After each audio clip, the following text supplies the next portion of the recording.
kasih pasti memaafkan, kasih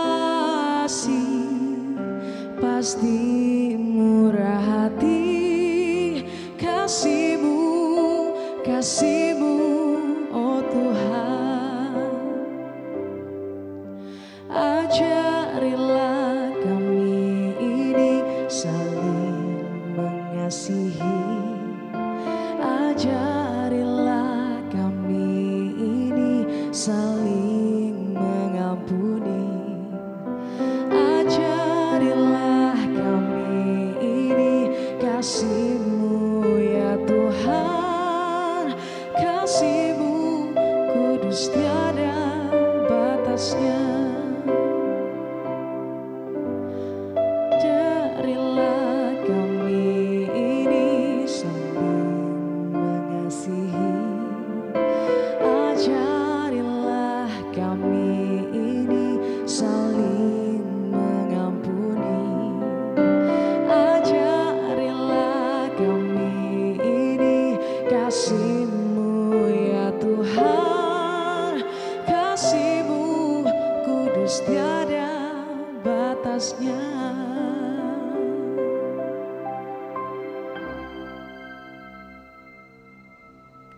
Halo saudara-saudari terkasih, bagaimana kabar Anda? Gembira sekali karena hari ini Pijar Katolik dapat hadir lagi di hadapan Anda.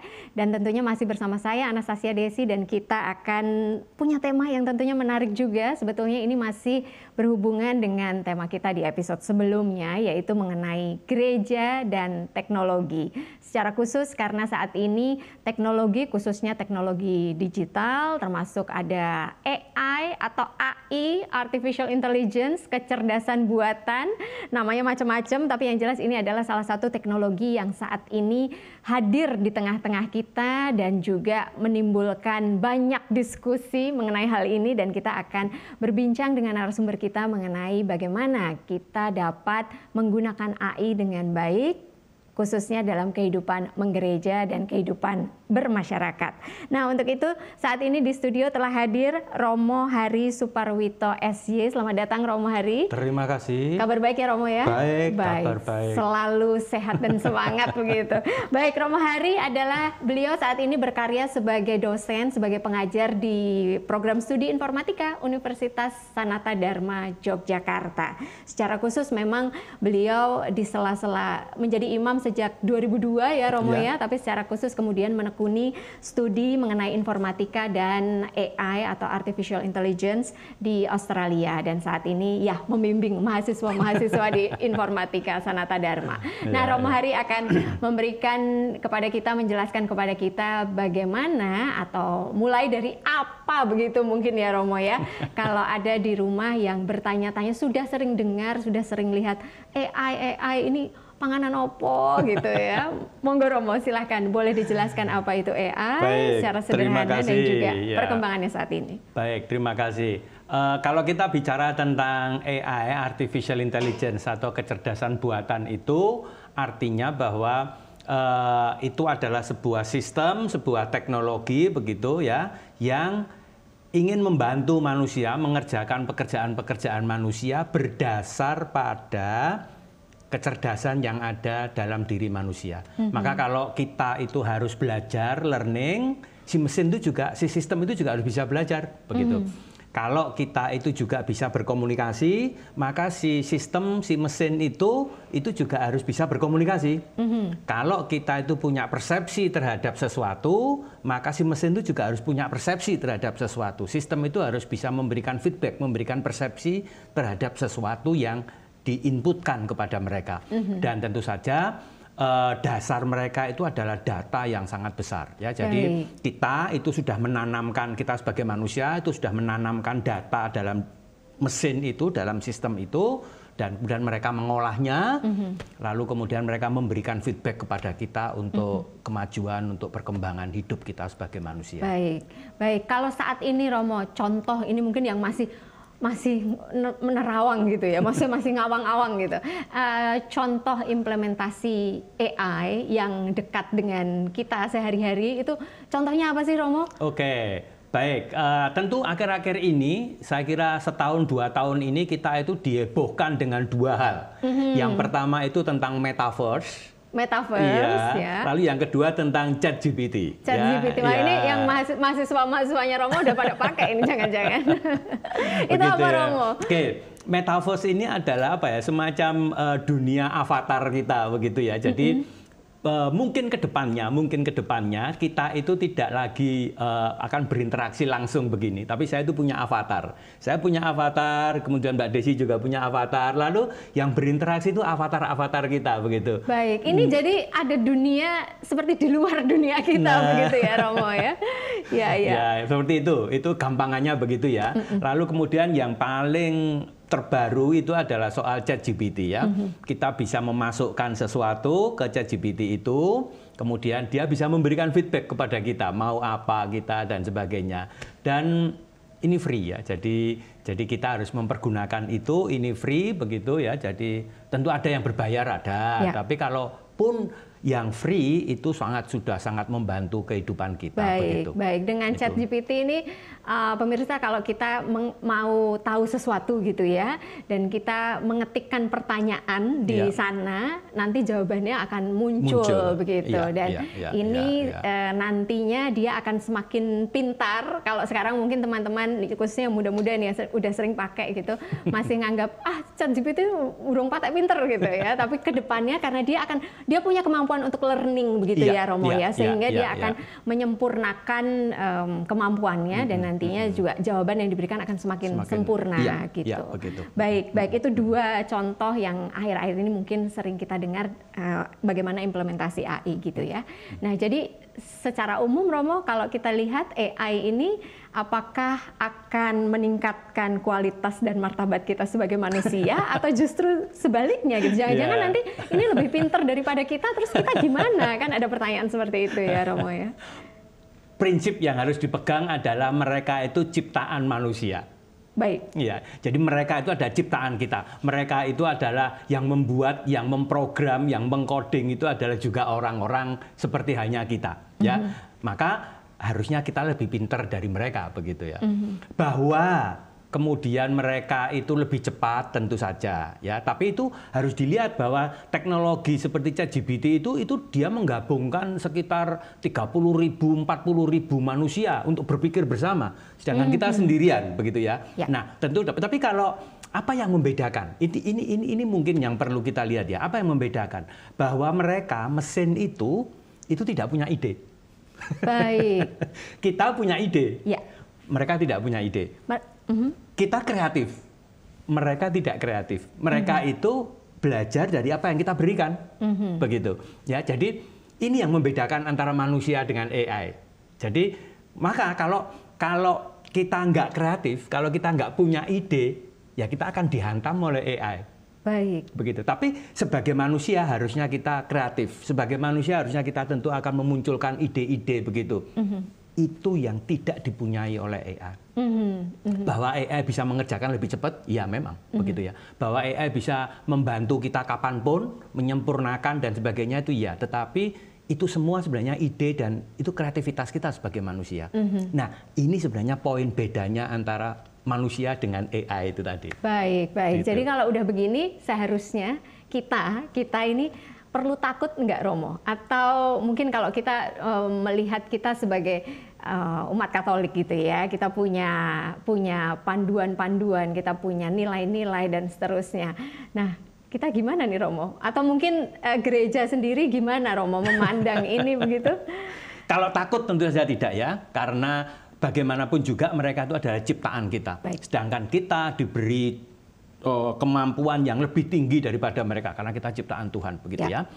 Tetapi yang perlu dilihat bahwa mereka itu membantu kita. Nah, ini yang harus kita pegang begitu. Jadi oke, katakanlah kalau ide kreativitas datang dari kita berikan ke mereka, mereka akan membantu kita untuk supaya kita bisa lebih produktif, lebih cepat dalam mengerjakan sesuatu dan sebagainya. Jadi di sini memang kita tidak bisa menolak mereka, tetapi dengan mereka kita bisa bekerja sama untuk lebih meningkatkan martabat hidup kita sebagai manusia. Saya kira begitu. Jadi secara umum gereja terbuka begitu ya, Romo ya, dengan perkembangan teknologi ya. Itu, ya. Baik, meskipun mungkin ya kepontal-pontal nggak sih Romo?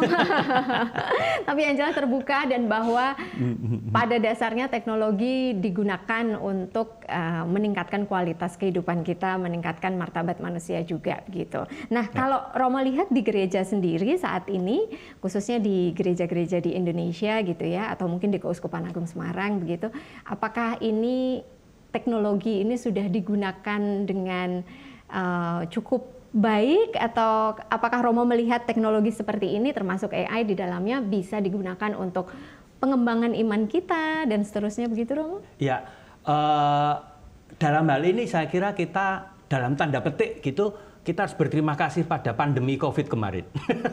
Kenapa Romo? Kenapa kita harus berterima kasih gitu?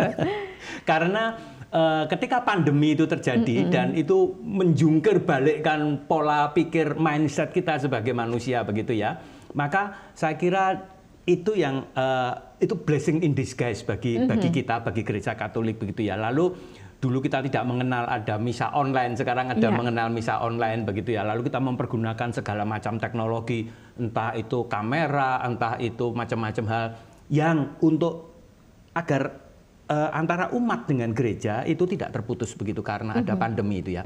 Saya kira itu salah satu hal positif begitu ya. Nah, pertanyaannya sekarang adalah setelah tidak ada pandemi lalu bagaimana? Nah, itu kan. Apakah kita akan membuang itu begitu ya? Apa kita akan membuang itu atau bagaimana? Saya kira itu yang akan harus terus kita pikirkan ya, kita refleksikan begitu. Kalau membuang saya kira tidak ya, tapi bahwa apa yang sudah kita mulai dengan pandemi itu dalam tanda petik itu, maka itu harusnya juga menjadi apa ya, menjadi dasar pijakan kita untuk lebih maju lagi. Dan dalam konteks iman Katolik, gereja Katolik, maka pergunakanlah teknologi itu untuk berkatekese. Baik, pergunakan teknologi untuk berkatekese. Seperti apa jabarannya nanti Romo Hari akan menjabarkan lagi. Jangan kemana-mana pemirsa, setelah jeda pariwara berikut ini kami akan kembali lagi.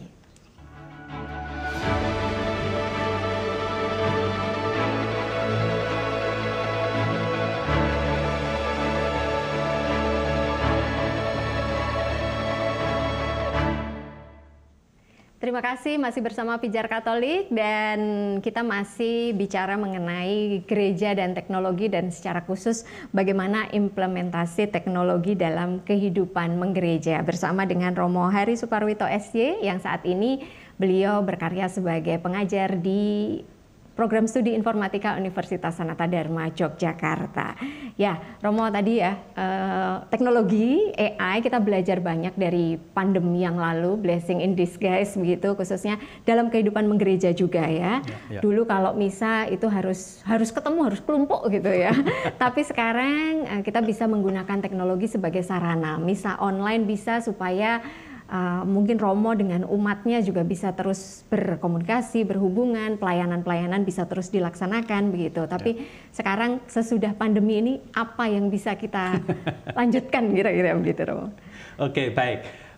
Secara khusus sebenarnya gereja itu menekankan bahwa pergunakanlah teknologi, apapun teknologi itu ya, entah internet, entah teknologi biasa, mekanik dan sebagainya itu untuk katekese dalam dunia kita saat ini. Itu yang ingin ditekankan. Nah, berkaitan dengan ini, maka mari kita itu mempergunakan itu. Ada atau tidak ada pandemi, pergunakanlah teknologi itu untuk berkatekese, untuk mengungkapkan iman Kristiani kita, untuk mengungkapkan apa sih yang menjadi concern gereja, untuk mengungkapkan apa sih yang diajarkan gereja terhadap situasi dunia kita saat ini. Saya kira itu yang menjadi poin penting. Nah, lalu karena teknologi itu berkaitan dengan anak muda, maka anak muda dong yang harus bergerak.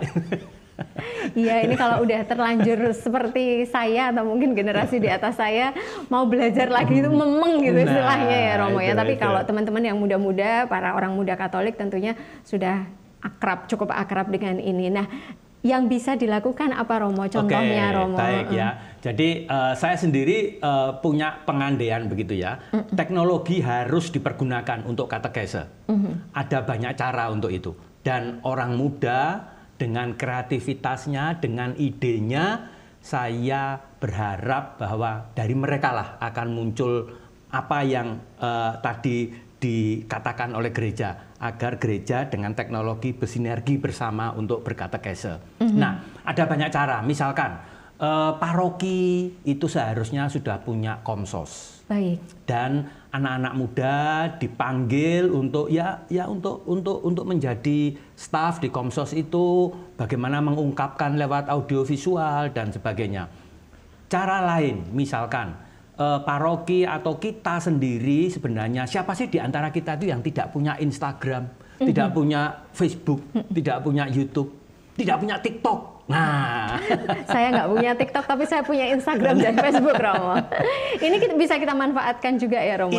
Itulah. Itu salah satu bagian dari teknologi digital internet yang harus kita pergunakan. Ya, anak muda yang selfie boleh, begitu ya. Tapi selfie yang bagaimana? Nah, yang bagaimana, Romo? Nah, selfie yang menurut iman Katolik kita. Bagaimana kita bisa mengungkapkan kehidupan kita, bagaimana kita bisa mengungkapkan kegiatan kita. Kita kalau ngeblog atau ngevlog itu kan seharian. One day in my life. Wah, seperti itu ya. Lalu bagaimana itu bisa mengungkapkan iman kita sebagai anak muda Katolik, kita bisa mengajarkan sesuatu hal yang baik, bagaimana kita bisa mengungkapkan cinta kasih kita kepada sesama dan alam ciptaan dan sebagainya. Sarana-sarana macam itu yang harus dicari. Dan itu melibatkan teknologi, dan yang paling pinter mempergunakan itu orang muda. Baik.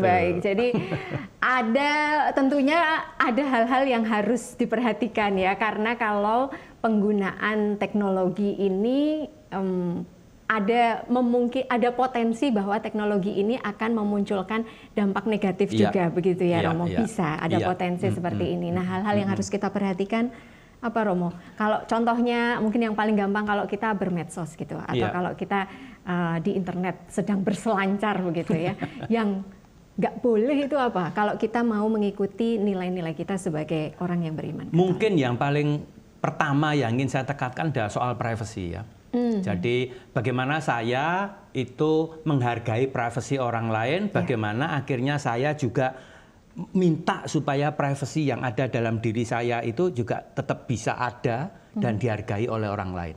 Dan ini caranya ya banyak, artinya bahwa bagaimana kita ketika mengungkapkan kegiatan kita dan sebagainya itu masih mengikuti norma aturan yang berlaku. Kemudian apakah kita memang harus mengungkapkan secara blak-blakan nyata begitu ya, atau ya ada dikemas dengan tertentu yang baik dan sebagainya itu. Saya kira yang hal pertama tentang privacy. Hal yang kedua itu adalah tentang kebenaran. Kebenaran. Ya. Apakah berita-berita atau apa yang kita sharekan itu tidak hoax itu ya. Jadi memang ini ada benarnya, memang saya ambil dari sumber yang valid dan sebagainya, maka check and recheck itu harus penting. Itu menjadi hal yang utama. Ya. Jangan sedikit-sedikit share, begitu ya. Lalu kita tidak ngecek lagi ini sebenarnya sumbernya dari mana ini. Nah itu. Lalu tentu saja yang berikutnya itu adalah bagaimana penghargaanku terhadap sesama. Artinya apakah dengan ngevlog itu, dengan membuat tulisan, dengan membuat aneka rupa film pendek, konten dan sebagainya itu, saya membuat orang lain tuh hidup. Kalau apakah hidup kita itu bisa menghidupi orang lain? Nah itu mungkin poinnya. Apakah teknologi yang saya pergunakan itu dapat menginspirasi orang lain, memberikan semangat, memberikan hidup bagi orang lain? Saya kira ini yang penting. Jangan justru sebaliknya ya, Romo ya, menjelekkan orang lain, khususnya kalau menyebarkan berita bohong, berita yang tidak benar tentang orang lain atau suatu hal begitu ya, Romo. Itu panduan utamanya ya. Baik. Saya kira. Kalau di gereja sendiri, Romo, saat ini komisi yang Komsos mungkin ya, yang paling dekat dengan bidang ini dan para imam khususnya di Keuskupan Agung Semarang juga menaruh perhatian terhadap hal ini ya? Iya, jadi kita memang beberapa kali saya itu juga diminta untuk memberikan apa ya pengertian tentang teknologi ya begitu ya, entah kepada para imam atau kepada Buddha Suster begitu. Saya kira ini yang menjadi penggerak gitu ya, ini yang jadi penggerak gitu. Jadi mereka itu yang membukakan dulu begitu. Ya. Lalu tentu saja ketika mereka membuka harus ada yang masuk, harus ada yang menjadi aktor di sana. Ya. Nah ini saya pribadi sangat berharap kepada anak muda. Jadi anak muda memang harus menjadi motor di situ ya, karena ya mereka itu digital native-nya itu mereka itu begitu. Mereka itu lahir sudah bisa langsung nunul handphone gitu ya. Ya, baik. Orang-orang muda Anda diundang untuk menjadi penggerak gitu ya, mewartakan iman sekaligus mewartakan kabar gembira melalui teknologi sebagai sarana dengan cara-cara yang tentunya etis, cara-cara yang sesuai dengan nilai-nilai iman kita begitu ya Romo ya. Tantangannya apa sih Romo kalau bergerak di bidang atau menggunakan teknologi sebagai sarana-sarana ini? Teknologi itu mahal ya. Teknologi mahal, baik. Ya, itu betul sekali Romo. Tapi ingat, kita tidak boleh berputus asa bahwa misalkan handphoneku harus begini, kameraku harus begitu. Itu tidak ya. Itu nanti akan membatasi kreativitas kita dan ide-ide liar kita begitu ya. Saya mengatakan begitu. Pergunakanlah apa yang ada. Begitu ya. Artinya bahwa itu bisa kita melakukan kolaborasi, kita bisa melakukan hal-hal lain yang saya kira anak-anak muda sekarang sangat-sangat kreatif itu. Ya, tetapi memang teknologi itu sangat mahal, dan kalau kita diberitahu bahwa teknologi itu mahal gitu, jangan putus asa dulu bahwa masih ada cara-cara lain yang bisa atau kita masih bisa menggunakan apa yang kita yang ada di depan kita terlebih dahulu begitu ya Romo ya. Baik. Jadi teman-teman muda, ayo kita bergerak untuk menjadikan teknologi termasuk dalam kehidupan menggereja kita semakin menjadikan teknologi sebagai sarana untuk bisa semakin menyebarkan kabar gembira. Pesannya Romo, ini kita sudah sampai di penghujung acara, jadi boleh sekali lagi mungkin pesan dari Romo khususnya untuk orang muda dan juga Anda semuanya umat di rumah yang saat ini sudah semakin dekat dengan teknologi dalam kesehariannya. Baik, anak muda itu masa depan gereja, dan gereja berjalan bersama dengan teknologi. Maka pergunakanlah teknologi, pergunakanlah apa yang ada saat ini untuk lebih mengungkapkan iman kita sebagai orang Katolik, dan dengan itu maka kita bisa memberikan kehidupan yang lebih baik kepada orang-orang di sekitar kita. Baik, memberikan kehidupan kepada orang-orang di sekitar kita menjadi hidup yang lebih baik, dan kita bisa menggunakan teknologi sebagai sarananya, begitu ya Romo ya. Baik, Romo Hari, terima kasih sekali atas kehadirannya. Terima kasih. Menarik sekali, kapan-kapan kita berbincang-bincang lagi. Dan ya, sampai di sini saudara-saudari Pijar Katolik undur diri, pamit dulu. Saya Anastasia Desi beserta dengan seluruh kerabat kerja yang bertugas. Terima kasih, sampai jumpa. Tuhan memberkati. Terima kasih.